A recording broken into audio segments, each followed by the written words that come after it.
தமிழகத்தின் நிரந்தர முதல்வர் திரு சி. ஜோசப் விஜய் அவர்களின் சொல்லுக்கு இணங்க, மக்களை நேசி, மக்களுக்காக சேவை செய் என்பதற்கு ஏற்றாற்போல், தமிழக வெற்றிக் கழகம் தூத்துக்குடி மேற்கு மாவட்டத்திற்கு உட்பட்ட பகுதிகளில் இறந்தவர்களுக்கு குளிர்சாதன பெட்டி, சவப்பெட்டி, சொர்க்க ரதம் இவை அனைத்தும் ஸ்ரீவைகுண்டம் சட்டமன்ற உறுப்பினரான சமூக ஆர்வலர் அன்னை வி. ஜி. சரவணன் எம்.எல்.ஏ. அவர்களின் சார்பில் எந்தவித கட்டணமும் இன்றி சேவையாக வழங்கப்பட்டு வருகிறது.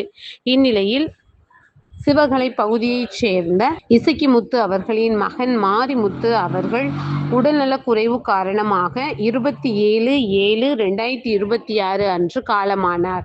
அன்னாருடைய பூத உடலை அடக்கம் செய்வதற்கான சொர்க்க ரதம், ஃப்ரீசர் பாக்ஸ், அமரர் பெட்டி இவை அனைத்தும் மனிதம் நிலைக்க தமிழக வெற்றிக் கழகம் தூத்துக்குடி மேற்கு மாவட்டம் ஸ்ரீவைகுண்டம் சட்டமன்ற உறுப்பினரான சமூக ஆர்வலர் அன்னை வி. ஜி. சரவணன் எம்.எல்.ஏ. அவர்களின் சார்பில் எந்தவித கட்டணமும் இன்றி சேவையாக வழங்கப்பட்டது.